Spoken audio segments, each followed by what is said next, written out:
Hello and welcome to the Durham Talents channel. My name is Jesse Durham. Welcome to the show.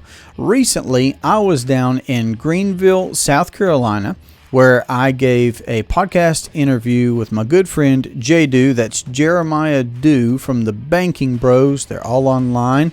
And we were talking about the beginning of my own IBC experience. We had a neat background because we were both in the same room at the same place and time where we saw an introduction to the infinite banking concept 8 years ago now at this point, at the same time. So it was really neat to talk about my origin story with the infinite banking concept, and then how I have over the years moved into professional roles, including the coaching and the mentoring that I do with the Cash Compound, which is his organization, him and his brother Jonah. So it was a great conversation with my friend. It was great to think back about how we got started in this space of teaching other people and encouraging other people on their way of becoming their own bankers with the infinite banking concept. And then, of course, talking about things that we do by fielding calls from potential clients and speed up the learning curve on the infinite banking concept. So it was just a great conversation.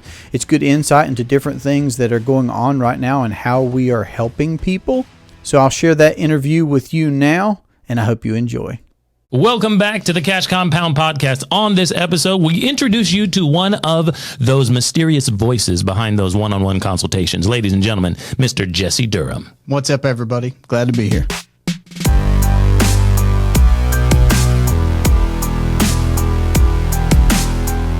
It's JDew and Mr. Jesse Durham in studio for the Cash Compound Podcast today. So wherever you are listening or looking in from on our channels, we appreciate if you like what you're seeing and hearing to like, subscribe, and follow for more about your wealth building. So Jesse, you finally made it to the office. So happy to see you here, but you're actually not new to our team at all, and you've been hanging around for a while. Introduce yourself to everybody. Tell us which way you're coming from, man.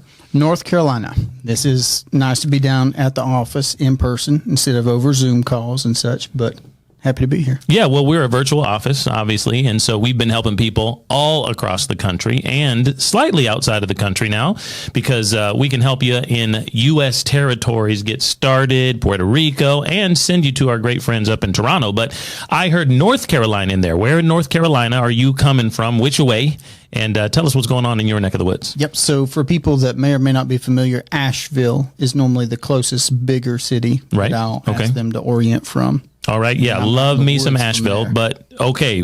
So it sounds like you must be in the woods. So how far are you? And so I'm from Tryon, North Carolina. Okay. So if you're coming up from South Carolina here where you guys are, as soon as you get into North Carolina, that first little rural patch of woods that you drive through that's you. On your way to Asheville. Okay. That's you. That's you guys. Okay. Very good. What do people do in that area?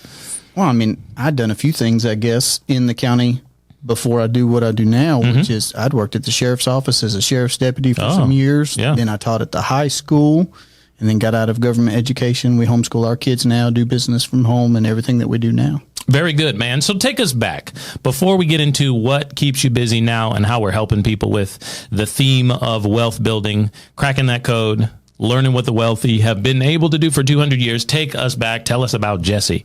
So number one, how do you take your eggs? How do I take my eggs? From my chickens. Oh, yeah. Okay. Every night I go out to... That is a patch of woods then, isn't it? I'm telling you. Okay, yeah. Our chickens, our eggs. Okay, so a person with your type of man's man caliber, tell us about how you grew up then. So tell us about your family coming up before we get into your family of today. So give us a background and, of course, work into that conversation a little bit of where you came from before you started practicing this specific financial strategy. What did you guys think about money growing up? Sure. Well, the only thing I probably knew about money in particular, I'll answer that last question first, I guess, because I grew up in a big family. The only thing I probably knew about money was that I was supposed to tithe and offer at my local church. All right. To do that. Very happy about that. That's a great and a wonderful thing to be able to give to others, from what you're doing. Okay. Yes.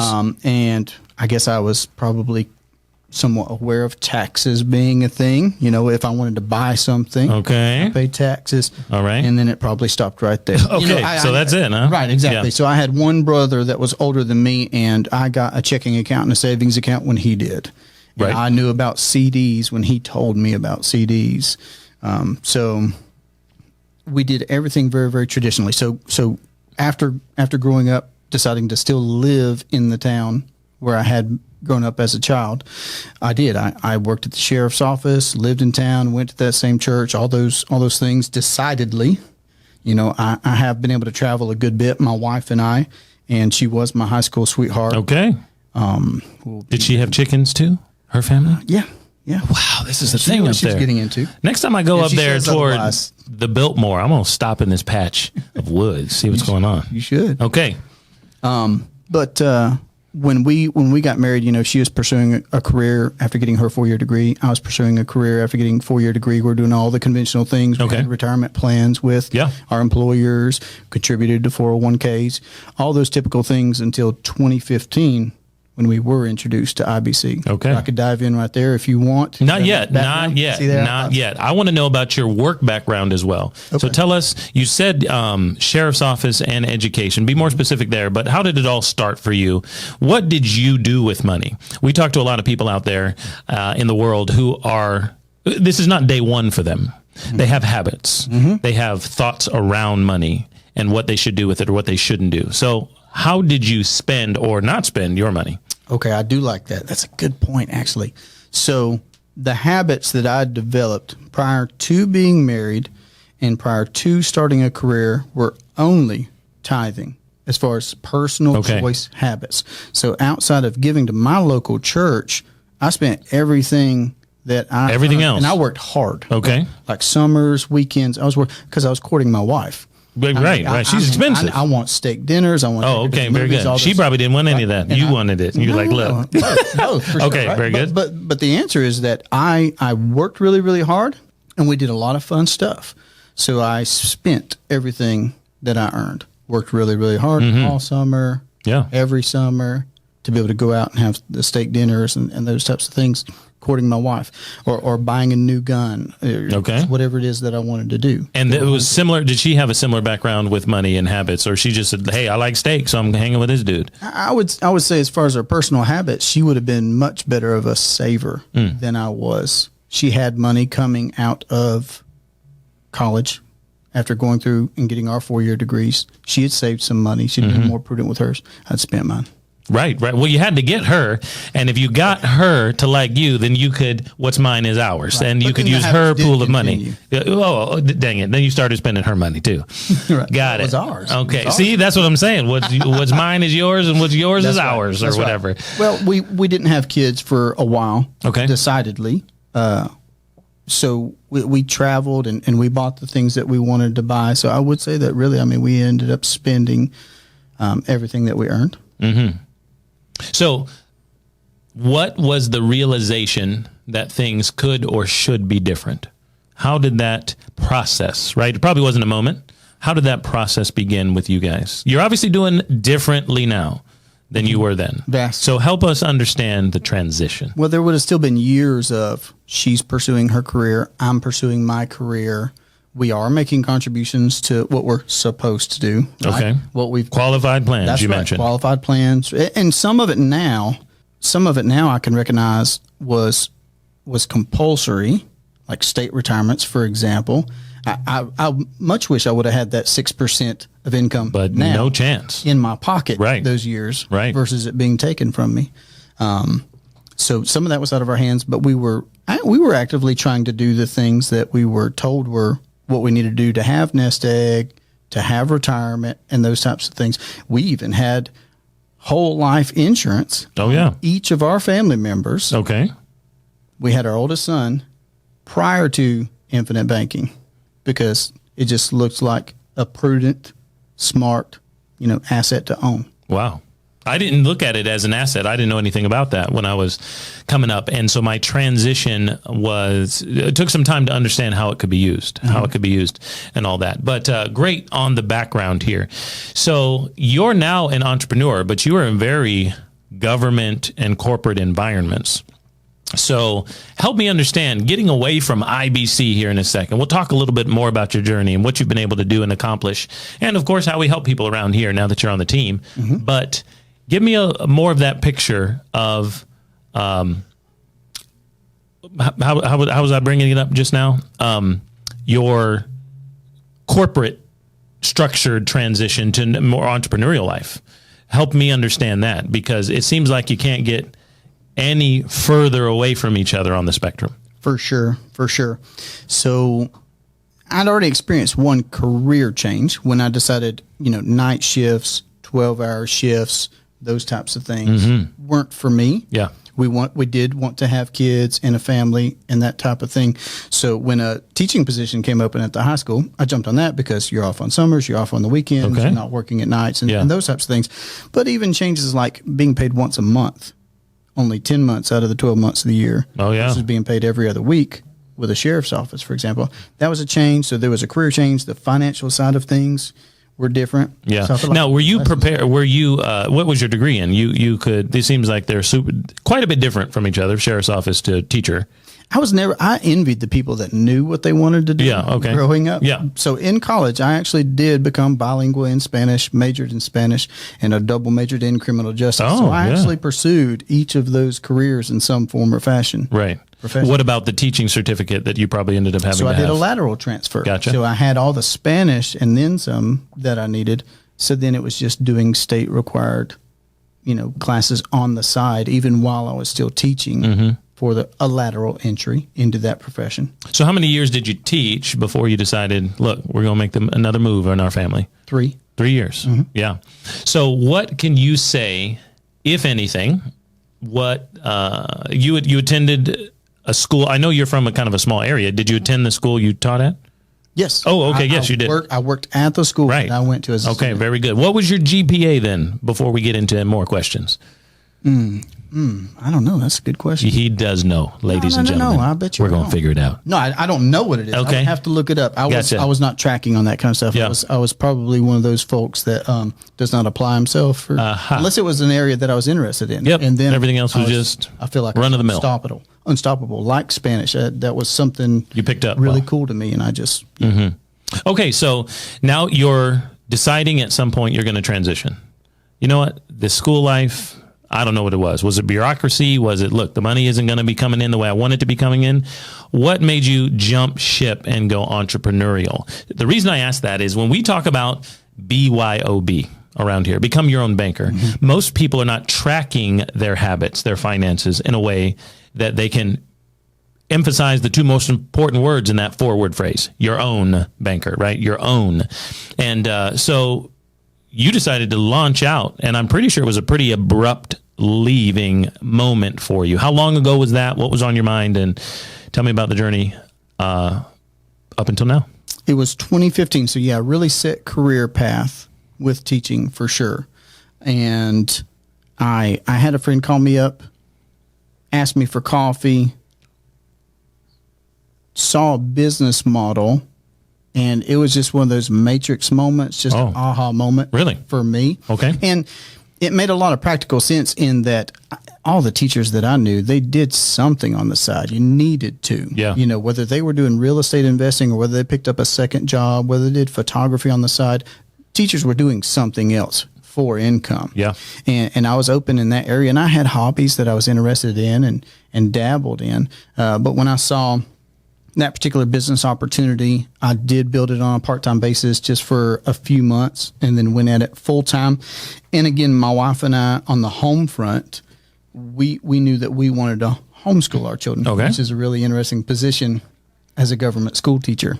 So there were home things going on. There were financial reasons to go into business. There were all those things, I think, combined. But it was just a right opportunity for me, and I was open-minded to doing something in business. Now, when a lot of people start their own business, jump ship, or even want to do something in the world of what we call IBC, they have a hard time connecting with their spouse on those ideas. There might be that matrix moment, as you called it, with themself, but it takes some time or effort or even some tears to help the family transition as a whole. So give us the journey on that for you. What was it like explaining the new path to the missus? That's an interesting question. So I was really heavy on the business side of things for especially the first year, which makes sense if you're starting a business. Yeah. Okay. but there were fruits as well. So what we did was we were really, really intentional about travel. Okay. And that was great because my wife and I, for our honeymoon, we spent 40 days traveling. Really? The day after we got married, because we didn't have our jobs and careers yet, so we had no obligations timeline-wise. Okay. So we were gone. And you had to get out of the woods, go see something. We went to different woods. We went to the redwoods in California. Redwoods. And all kinds of neat things. Yeah. Hot air ballooning in Albuquerque and all kinds of cool stuff. Okay, yeah. So we loved travel. So that was the reward for us, essentially, in going into business, where we had a lot more time freedom, a lot more upside potential on income. Mm-hmm. So for us, we wanted to be able to travel and do things together as a family, like she and I had done for those years before we had children, because we had about 7 years before we started having children. Okay. So that helped, I think, in the transition, is what I'm getting at, to answer your question about, yes, there were hardships. There were so many changes. I mean, you and I, before we hit record, we were talking about different books that we'd read, right, and what we liked and things like that. So there was a lot of work that went into the business side, but there were a lot of rewards along the way to offset. Now, outside of your nuclear family now, you've got a lot of siblings, you mentioned. You came from a big family from the area. So as you're making this transition, is it accepted with your extended family, what you were doing then, and of course, what you're doing now? You're still entrepreneurial. You're out of the rat race, as people may call it. Robert Kiyosaki, of course, terms it the rat race. If you're not able to get those passive dollars, dollars coming in to take care of your expenses and things like that. So connect me to your outside family at this, the folks you grew up with. Well, it's interesting because growing up, we worked a lot of summers together. For example, a lot of it for us was landscaping. Yep. So me and my brothers, while we're pitchforking mulch or what have you, we would talk about, what we would do later on in life. Own beachfront properties together, own mountain homes together, do businesses together. And I don't know that we had, practical ideas on how to get started in that direction, but that's what we wanted. And that's what we talked about constantly. Okay. So you guys are dreamers? Oh, yeah. Yeah, and doers, it seems like, working hard. Doing stuff together. Yeah. Sure, for sure. And this opportunity came along when I started in on business. I was like, this is it. This is it. This will be what we'll do. Because nobody had brought anything to the table, to the family. We're just out there pitchforking and dreaming, right? Okay. And I had one brother that really saw it and got it. Another brother that saw it and participated at a minimum level because I was. Yep. And then from there it was radio silence. Really? Yes. Okay. And I would say that's pretty much translated to where I'm at right now. Really? As well. So I have a brother that is a client of mine now, and he was the same brother that was a partner in that business. Gotcha. Makes sense, right? Habits, like we talked about kicking this podcast off, most of us are pretty set in our habits. And when we do have a moment of seeing a different perspective or a different opportunity, it can still be hard, of course, to make that move. But so what type of habits can someone out there who's listening on our channel employ to move to the next step in life? So many people out there who listen to us, and I realize that they are taking this in right now. They're trying to figure it out, and they're trying to see, is this for me? What should I do? How will I feel if I make this move? And whatever that might be, maybe specifically with us and the process that we teach and help people understand. But what is it that separates you from another brother out there who dreams big, but doesn't make all the same moves? Mm-hmm. You laughed at me when I said this earlier, pointing out that it references scripture, but I believe that, especially for folks that listen here, they're already paying attention, but that saying of he that hath ears to hear, let him hear. I mean, it's a choice. So there are a lot of opportunities that are available for everyone. But for the people that get it and then actually do something with it, I mean, it was daunting, to at the same time be excited about, okay, I could become my own banker. But that means I need to figure out, an appropriate amount of premium for my situation, for example, and then actually write the check. Yeah, right. So that could be a daunting moment. Right. Yeah. Some people do it, some people don't. Gotcha.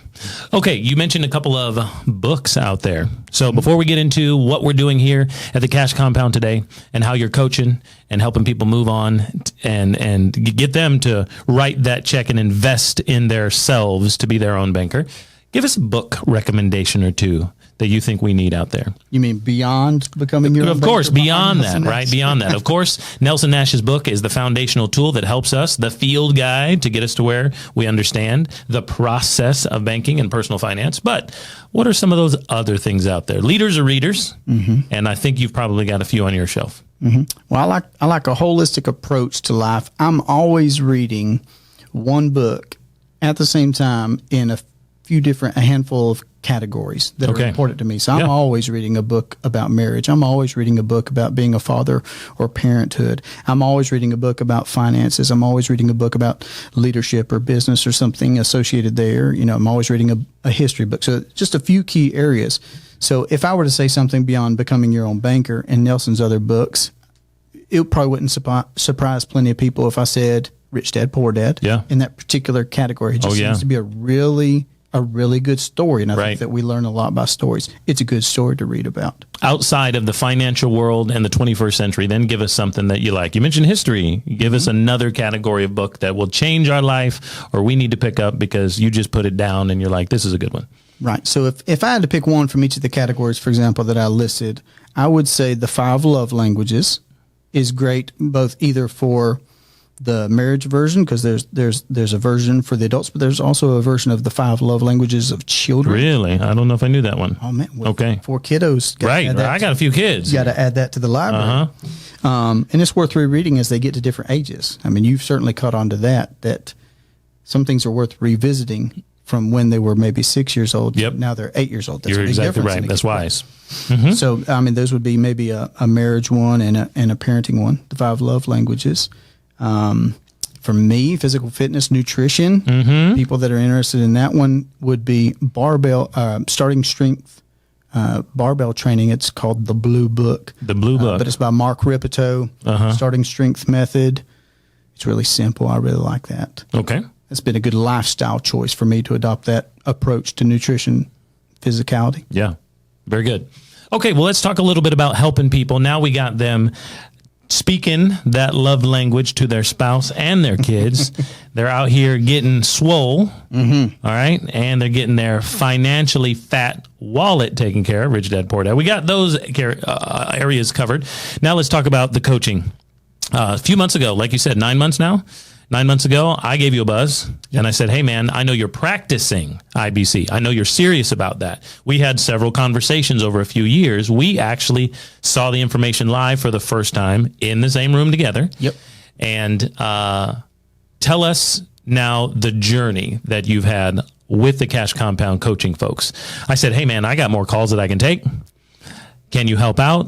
These people are asking lots of questions. They're warm in the sense that they have heard the terms now and they think they want to do it. But hey, I'm too busy to train you or help you understand every nuance. Just see if they want to start. How did you feel when I made that call toward you? And obviously, where are you now? Who have you met on the phones? I got to know. Right. So it made sense because you and I have had our own private conversations about, hey, this is what I'm learning. This is what I'm doing with my policies, with my thinking about IBC over the years. So there's always been that, which has been a lot of fun and cool. And then when you said that you had more calls than you could handle, of course, the teacher in me relishes an opportunity to have a quality conversation with somebody and witness their aha moments of connecting dots. So I loved that. I had conversations today I told you about before we came in here together to record. I love seeing people connect the dots. So even though I say that as a teacher, so to speak, I still believe that the real rubber meeting the road is folks arriving at their own conclusions and leveling up their understanding. So we talked to some really cool people. We do all over the country. So give us some of a lot of listeners out there, they think they want to do this. They're listening to more folks and channels than just us. help them understand who we're talking to. Is it someone special? Is it someone of a certain demographic or age? Who is it that's on the phone with you this week, last month, next month? And where are they coming from? What's their come from? So we can have some camaraderie to know, maybe I'm not so lost after all, and there are people searching for the truth, how money really grows and flows, and other people out there just like me. So I would say it's a mixture of, I can be talking in the same day, in the same week, with a grandparent who has a myriad of assets, and they're asking me questions about this banking process, and they're really more asking about how they want to set up things for their grandchildren. That's one scenario. And at the same day, same week, I could be having a conversation with a 20-something-year-old saying, I made $100,000 for the first time. I didn't think it seemed to be less of a deal than I thought it was. And now I just, looking at what's next for me. And I've heard about this banking idea. And then, of course, everything in between. So the grandparents, the folks that are getting out there with their first job or first career, everybody in between, the folks that are calling me up saying, this was cool. Somebody called me up saying, Jesse, I came across the Banking Brothers information, and also recently I went to go get a new bass boat because me and my family like getting in the woods. We like doing this, and I was denied. And I was there with my kids at this expo or whatever it was. He said that's when it really hit me that. What do you mean he was denied? What does this mean? For approval to upgrade his RV or whatever it was that, he was looking for. Yeah. So he was denied right there on the spot. He said, I had my kids there with me and everything. We'd already, built up emotionally to, we're going to upgrade. And then it was denied, wasn't able to get it. And then that's where he said it really set in on him that I could have been doing this myself. Meaning I could have personally financed that myself. Right. Becoming my own banker. So that's the aha moment there. Right. Yeah. And he's not going to forget that. Right. Right. Yeah. So the process is so personal. A lot of people on that note, to kind of wrap things up, think it's just about the product. Then, but you haven't said very much about the product at all. And you've said the word process a few times. So help us understand what you mean by that. Why isn't it the product? Well, my opinion and what I've arrived at is that properly structured whole life policies with mutual companies that pay dividends is the ideal asset. And I'm aware of 16 characteristics, again, that in my opinion make it the ideal asset. However, you could have a car, just like I could have a car that came off of the assembly line, same make, same model, same interior, same everything. But if 5 years from now we agree to have lunch and you take great care of your car, all right, you have these processes in place that you take care of the oil and all these things, and I dog my car for the next 5 years. Right. It was the same car at the start. Yep. Same product at the start. Yep. But I very, very poorly mistreated mine, whereas you took care of yours. We're going to have very different results. So it's more about the process. Wow. Okay. I love to hear it. Ladies and gentlemen, if you'd like to know more about that process with Mr. Jesse Durham as part of the Cash Compound team, click the link in the bio. We'll put a link to his calendar specifically so you can find this man and have that aha moment as he talks and walks you through what infinite banking has done for him in his life and how he's helped so many other people. Jesse, thanks so much for coming down out of the woods to be on the show with us today. It's been a pleasure. Thank y'all. So I hope that you enjoyed that interview. It was a pleasure for me to see and talk with my buddy JDew, and I'm glad that you were able to listen in on that conversation. If you had a big takeaway, please let me know down in the comment section. And if this has been valuable for you, please, this will be helpful. Like, share, comment.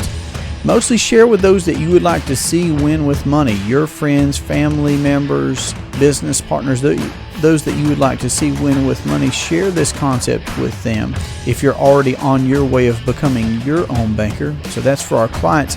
And if you're vetting this concept, if you'd like to get on our calendars and have a phone call, if you would like to learn more about this subject of becoming your own banker, I'm going to encourage you to check out Nelson's book.